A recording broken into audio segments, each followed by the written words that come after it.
हमारे मथुरा में एक मुस्लिम भक्त हुए, उनका नाम था दादर रहमान। एक मुस्लिम परिवार में उनका जन्म हुआ। दूर दूर तक ठाकुर जी से कोई संबंध नाता नहीं था उनका। मदरसा पढ़ने के लिए जाते थे, लेकिन बड़े सीधे थे, मन बड़ा निर्मल था इनका।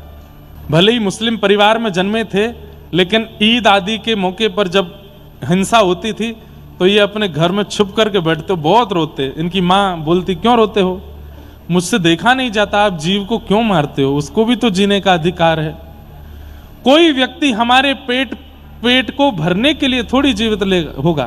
तो जो मदरसा जाने का रास्ता था, उस रास्ते में एक मंदिर पड़ता था, पर मंदिर के बाहर एक लकड़ी की एक आड़ जैसी थी, ताकि चलते फिरते लोगों को सीधे ठाकुर जी का दर्शन ना हो। जिसका मन हो वो भीतर आके दर्शन करे। पता नहीं कैसे एक दिन रात्रि में वो लकड़ी की जो आड़ थी वो टूट गई। अब उसकी मरम्मत कराने के लिए पुजारियों ने किसी को बोला, उसने कहा कि 10-15 दिन लगेंगे। ठाकुर जी को देखना है उसको और दिखवाना है खुद को।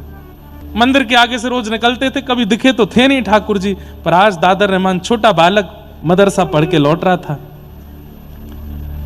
जैसी उसकी दृष्टि पड़ी अंदर, आज वो दीवार नहीं थी, तभी त्रिभंग ललित श्याम सुंदर और बगल में किशोरी जी खड़ी हैं। वो झांकी दिखी तो रुक गया, या कहो 4 कदम आगे बढ़ गया था, 3 कदम पीछे आया, फिर देखा और बाहर से ही देखता रहा। और देखते देखते अब ये तो पता ही होता है सब लोगों की, ठाकुर जी हैं और ये इनकी प्रियसी श्री किशोरी जी हैं, श्री राधा रानी हैं। इतना तो उसको भी पता था। अच्छा, ये हिंदुओं के भगवान हैं, कितने प्यारे हैं। इनका मुखमंडल कितना सुंदर है, इनके नेत्र कितने प्यारे हैं, इनके गाल कितने सुंदर हैं, इनके हाथ कितने सुंदर हैं, ये खड़े कितने प्यारे हैं, कैसे त्रिभंग लली ऐसे बन के खड़े हैं। वो बस ये, उसको कुछ और नहीं पता है, वो केवल झांकी देख रहा है। देखता रहा, देखता रहा, देखता रहा। थोड़ी देर बाद कुछ ब्राह्मण लोग वहां आ गए और उन्होंने जब उसको मंदिर के अंदर देखते हुए देखा तो ऐसे थोड़ा घूर करके उसकी ओर देखा, तो डर के मारे वो वहां से चला गया। लेकिन घर गया, अब वो पानी भी पी रहा है। पानी पीने में कितना लगता है? 5 सेकंड, लेकिन वो मुख से लगाए पात्र को बस सोच ही रहा है। कैसी छवि थी, पोशाक कितनी अच्छी थी, बाल कितने सुंदर थे, नेत्र कितने अच्छे थे।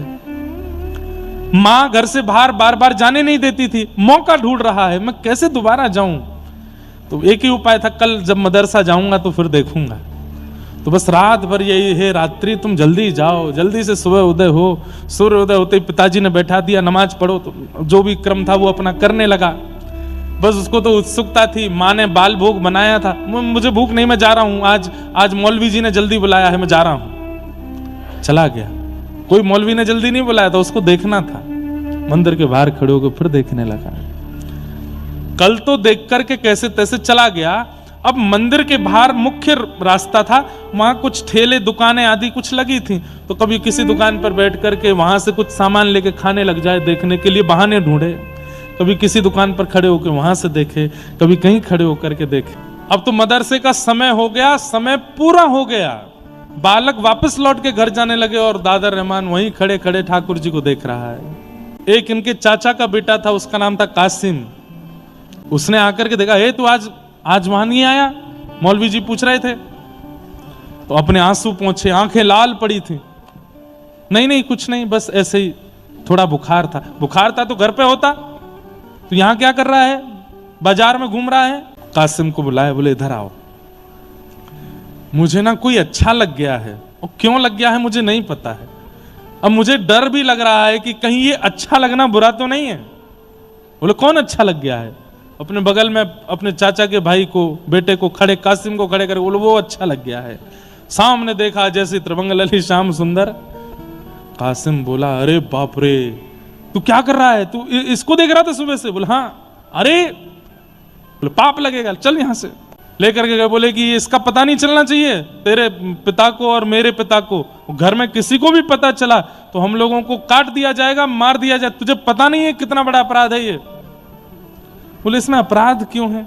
वो कितने सुंदर हैं, तूने देखा उनको? उनके मुख देखे, उनके गाल देखे, नेत्र देखे, कितने सुंदर हैं। और उनकी जो प्रियसी राधा रानी, उनकी तो मैं क्या कहूँ, कितनी सुंदर थी।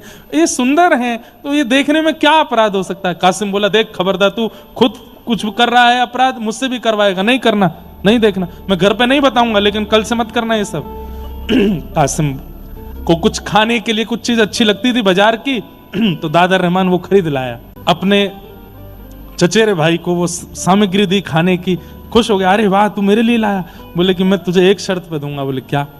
मुझको देखने दिया कर, घर पे किसी को पता चलना नहीं चाहिए, मैं पढ़ने नहीं जाऊंगा मदरसे में, मुझे बस उनको देखना है, तू घर पे नहीं बता। तो बोला नहीं नहीं ये नहीं होगा। बोले देख, आज एक दे रहा हूं, कल 2 सामग्री दूंगा, परसों 4 दूंगा, तुझे रोज खिलाऊंगा, घर पे नहीं बताना। ऐसी अद्भुत लीला है। तो कासिम घर पे ना पता चले इसकी पूरी व्यवस्था करता था। वहां जाके मौलवी जी को रोज बोल देता था, वो तो बीमार पड़ा है, उसको तो कुछ पेट में दिक्कत हो गई है, उसको ऐसा हो गया है, वैसा हो गया है, इसलिए वो नहीं आ रहा है। 4-5 दिन निकलने के बाद कासिम बोले, देख आज मौलवी जी कह रहे थे अगर दादर नहीं आया तो मैं उसके घर जाके देख के आऊंगा उसको, भाई क्यों नहीं आता है वो। तो दादर रहमान दूसरे दिन चला गया पढ़ने। 4-5 दिन बाद तो मौलवी जी ने बैठाया, बोले कहाँ था तू, क्या था, क्या कर रहा था? तो सब उसने झूठ वूठ बोल के किया। अचानक से उसने पूछ लिया, बोले मौलवी जी एक बात बताइए। बोले क्या? एक काफिरों के भगवान को अगर देख लेते हैं तो उससे कुछ होता है क्या? तो मौलवी जी बोले ऐसा क्यों पूछते हो तुम, देखा है क्या तुमने? नहीं नहीं मैंने देखा नहीं, बस पूछ रहा हूं। हम मथुरा में रहते हैं, यहाँ चारों तरफ उनके मंदिर हैं, कभी दिख जाए तो, दिख जाए तो। और बड़े उन्होंने नियम बता दिए, ये ऐसे नमाज करना, फिर ये करना, ये वाला क्रम करना पड़ेगा, वहां तुम्हारा तीर्थ है, वहां जाकर के ये करना पड़ेगा, और ऐसा कर रहे हो तब जाकर के उसका जो पाप होगा वो निकलेगा। दादर रहमान बोला बहुत कठिन है, नहीं करना मुझे।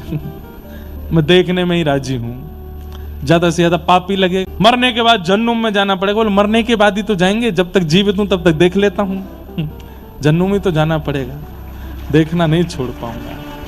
कासिम ने एक दिन कहा, बोले देख तेरा बहुत ज्यादा हो गया है ये, तू रोज रोज यहाँ खड़े खड़े, और तू रोने लग गया आजकल, तुम्हारा रोता रहता है, ऐसे में ठीक नहीं है, मैं तेरे पिताजी को बता दूंगा। बोले मत बताना, बहुत मारेंगे और दर्शन करना बंद करवा देंगे, मुझे बहुत अच्छा लगता है इनको देखना। बोले मैं बताऊंगा। और कासिम ने जाकर के घर पर बता दिया कि दादर रहमान एक मंदिर के बाहर खड़े होकर दर्शन करता है। ये नहीं बताया रोज करता है, बस इतना कह दिया कि आज किया था, मैंने देख लिया था। इतना मारा पिता ने, इतना मारा कि हाथ की चमड़ी उधर गई। दादर रहमान बोले तू इनके भगवानों को देखेगा, ऐसा करेगा, ये करेगा, रोते रहे। घर में बंद कर दिया। बोले अब तू नहीं जाएगा पढ़ने के लिए। माँ ने समझाया, बोले कि हम मथुरा में रहते हैं, यहाँ चारों तरफ हिंदू ही हैं, अगर किसी की संगति में आकर के उसने गलती कर दी तो आप इतना क्यों मार रहे हैं उसको? उन्होंने समझाया, बोले 1-2 दिन नहीं करूंगा ऐसा तो ये बिगड़ जाएगा, करने दो। माँ पूछती है पानी पियोगे? बोले नहीं। भोजन करोगे? बोले नहीं। दर्द हो रहा है तेरे हाथ में लग गई? बोले नहीं। तो फिर? माँ आंखों में दर्द हो रहा है। बोले क्यों? उनको देखना है।